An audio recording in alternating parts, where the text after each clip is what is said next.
Good evening and welcome to RTD's English News Edition. The headlines. The Prime Minister received the new representative of UNDP.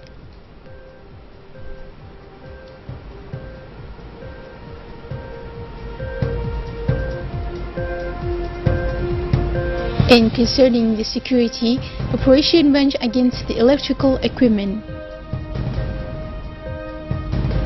And on the international news, in Iraq, beginning of the battle to retake Daesh held city of Tel Afar. Thanks for joining us in our newsroom. The attacks which took place in Spain were condemned by the head of state. The President of the Republic, His Excellency Ismail Omar Guelleh, yesterday addressed a message of solidarity and compassion to King Philip VI of Spain, whose country has been theater of a double terrorist attack. In his message, the President of the Republic has strongly condemned the violence, terrorism and criminal acts directed against Spain, describing the authors of this tragedy as paid agents for dreadful schemes. The people and the government of Djibouti join me to show their support and sympathy to the friendly nation of Spain in this difficult ordeal, wrote the President Guelleh. In the eyes of the head of state, the free nations are more than ever assigned to meet the challenge of counter-terrorism. The President Guelleh has pleaded for a close and intense collaboration between the intelligence and security services so that the state of law wins against terrorism and extremism. I form the sincere wish for Spain to quickly overcome this tragedy and Vienna at the end of those who seek to harm stability and its sovereignty, stressed the head of state. He has finally expressed its sincere condolences to the families, relatives and friends of victims and injured in these terrorist attacks. A similar message has also been sent to the head of Spanish government, Mario Rajoy. Spain has been hit on Thursday by a double terrorist attack and that caused the death of about 15 people and made 100 injured. It was in our top stories. The new UNDP resident representative, Mrs. Barbara Menzi, was received today in audience by the Prime Minister Abdul Qadir Kamil Mohammed. The meeting was mainly focused on the activities and programs implemented by the United Nations system in Djibouti. It has seen the participation of the Director of the Private Office, Yusuf Aulet, and advisors of the Prime Minister Ali Saleh and Hassan Kamil. The representative of UNDP has expressed its satisfaction to be in Djibouti and has expressed her enthusiasm to work further with the government of Djibouti. She has also indicated the generosity of the people of Djibouti and its government for the welcoming reserve for Yemeni refugees in the country. She has nevertheless stressed that the humanitarian situation of a Yemeni conflict in its batch of problems can have impacts on the economic and social conditions of the Republic of Djibouti. In addition, Mrs. Menzi has announced the launch in the month of September of UNDF report, which on different components of interventions of the United Nations partners to Djibouti, such as the supports in the area of education and training on health, governance, inclusive growth, environment and resilience.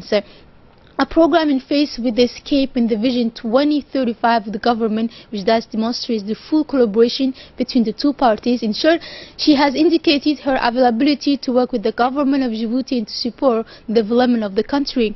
For this part, the Prime Minister has assured it to its host of his support and that of the government to facilitate the work of UNDP in the country.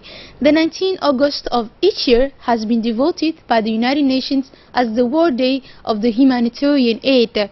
In a word pronounced on this occasion, the Secretary General of the United Nations, Antonio Guterres, has indicated that the world knows of conflicts that put at risk or are ripping the lives of thousands of men, women and children. The humanitarian workers who provide assistance and aid to the latter also put their lives in danger, he stressed. The Secretary General of the United Nations argued that they need to stop all sorts of violence. It must respect human life, civilians protect, and humanitarian workers who must not be the target of military actions, he said. And this day pays tribute to the commitment and the determination of all those who contributed every day to save lives in areas of conflict where the dangers are permanent.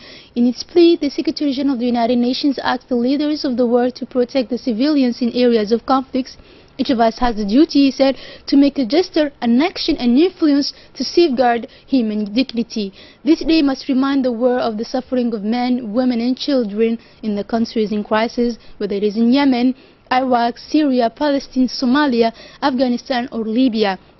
We must show our support to these people, he said. We want them to testify our commitment and our responsibility to the international community to act in order to help the families and populations who are struggling to survive. A strong ministerial delegation composed of the Ministers of Transport Mohammed Abdul Qadir Musa, the Minister of Defense Ali Hassan Bahdan, and the Minister of Environment Musa Mohammed went yesterday to the region of Dakhil. This delegation held a meeting of consultation with the administrative authorities of the region. Upon their arrival in Dakhil, the ministerial delegation was welcomed by the prefect, Mr. Mohammed Sheiko, by the acting president of the regional council, Mohammed, and by the chief of the army forces positions in Dakhil, Colonel Idris Omar Aleye. Discussions at the meeting were focused on the social cohesion in the framework of the government's dialogue that continued between the executive and the regional authorities. Other news of this edition: disposal operation of electrical counterfeit equipment. The Department of Energy, responsible for natural resources in close collaboration with the customs services, the gendarmerie, and the agents of Djibouti's electricity company, have conducted an operation against importers of electrical equipment of poor quality or counterfeit. Whether it is the circuit breakers, wires, or electrical cables, light bulbs, most hardware stores are filled with these materials at low prices but of poor quality. These devices can cause significant damage up to causing fires.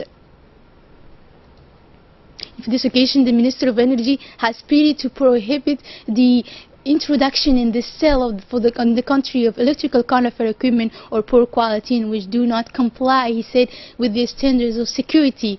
These products are therefore dangerous during their installation and use, he said. They can even take fire in normal load conditions. These products are manufactured without even meeting the quality control measures, has explained the minister. In this information we got from the ONEAT, the direction of the National Office of Water and Sanitation of Djibouti is informing the officials of Djibouti Port and Free Zones that the water supply will be suspended in the day of Tuesday, 22 August 2017 from 8 a.m. to 4 p.m. because of the maintenance work of the water distribution network in this sector. And as well, today at the Sheraton Hotel is held a brainstorming session between the Djiboutian Coast Guards and the Japanese cooperation JICA. This session was chaired by the Colonel Wais Bokore and the representative of JICA in Djibouti, Mr. Sade. The latter was to put in place a joint plan on capacity building. For this, the Coast Guards has had the opportunity to present the different maritime safety, improvement of the organization and the management of human resources, as well as strengthening of the capacity of personnel, planning of patrol, further their maintenance and repairing. Under the auspices of the Secretary of State for Youth and Sports, the Djiboutian Federation of Cycling closed yesterday at the Goulier Stadium a mechanical training on the reassembly of bicycles. This training has been initiated by a volunteer of the French Army, Mr. Florent Frérot. It has allowed 20 young people of various clubs of cycling to better understand the mastery techniques of the various mechanical parts of a bicycle. Through this training, the young recipients will now be able to ensure the repairs in the workshop, the editing work, install the diagnostic and perform the periodical maintenance of bicycles.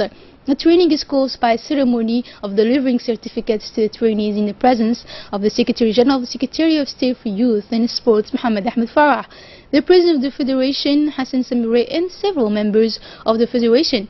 It should also be noted that the International Federation of Cycling has granted a donation to the Djiboutian Federation of Cycling. This donation is composed of dozen bicycles of international standards, jerseys, as well as footwear specially designed for this discipline.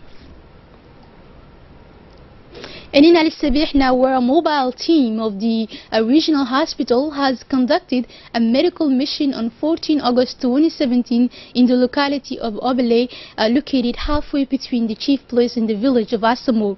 The objective of the mission is to provide a delivery of quality care and basic health care to rural population who are in remote areas of health posts in this region. Equipped with necessary medical devices, the medical team has moved a lot of drugs in sufficient quantity for this mission. The mobile team of Ali Sabih, led by Dr. Muna Ibrahim Musa, is composed of a midwife, a nurse, a provider, and a subsidiary pharmacy to provide free health care. All patients of this community have also benefited from free of charge medicines.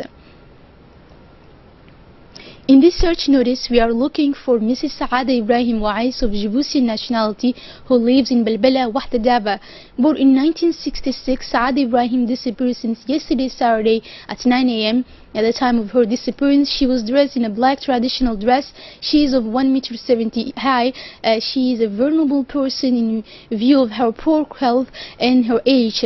Any person having came across Saada Ibrahim is requested to contact the following numbers: 7783 8782 or 7765 0473. I repeat, 7783 8782 or 7765 0473, where you can bring her to the Omar bin Khattab Mosque or to the Commissioner Office of the Police.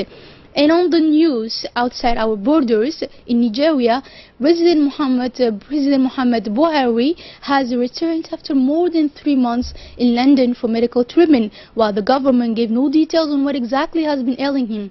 Mr. Buhari will address the nation in broadcast on Monday morning, a statement from the office of the presidency said, referring to his issues as a health challenge. The 74-year-old leader spent 7 weeks in London for treatment earlier this year and said he had never been so sick in his life. The president's long absence have led some in Africa's most populous nation to call for his replacement and for the military to remind its personnel to remain loyal. Mr. Buhari did not make any public comment upon his arrival in the capital Abuja, living in a motorcade after a salute from the Presidential Guard. Nigeria, some of them singing, had lined the road to the airport to welcome him. Iraqi security forces have launched an offensive to take back the city of Tel Afar, their next objective in the US-backed campaign to defeat the Daesh militants. Prime Minister Haidar al-Abadi said, "I am saying to Daesh that there is no choice other than to live or be killed," Abadi said in a televised speech announcing the offensive addressing the militants. A long-time stronghold of Daesh, Tel Afar, 50 miles west of Mosul, was cut off from the rest of the Daesh-held territory in June. The city is surrounded by Iraqi government troops and Shia volunteers in the south and Kurdish Peshmerga fighters in the north. About 2,000 battle-hardened militants remain in the city, according to U.S. and Iraqi military commanders. The Daesh self-proclaimed Khalifa in Mosul effectively collapsed last month, and U.S.-backed Iraqi forces completed the takeover of Mosul after a brutal 9-month campaign. Tens of thousands of people took to the streets of Boston on Saturday to protest a free speech rally featuring far-right speakers a week after a woman was killed at a Virginia white supremacy demonstration. Rally organizers had invited several far-right speakers who were confined to a small pen that police set up in the historic Boston Common Park to keep the two sides separate. The city avoided a repeat of last weekend's bloody street battles in Charlottesville, Virginia, where one woman was killed. Police estimated that as many as 40,000 people packed into the streets around the nation's oldest park. The violence in Charlottesville triggered the biggest domestic crisis yet for Trump, who provoked ire across the political spectrum for not immediately condemning white nationalists and for praising very fine people on both sides of the fight. It is with these images we close this edition. Thanks for your attention. Have a good night.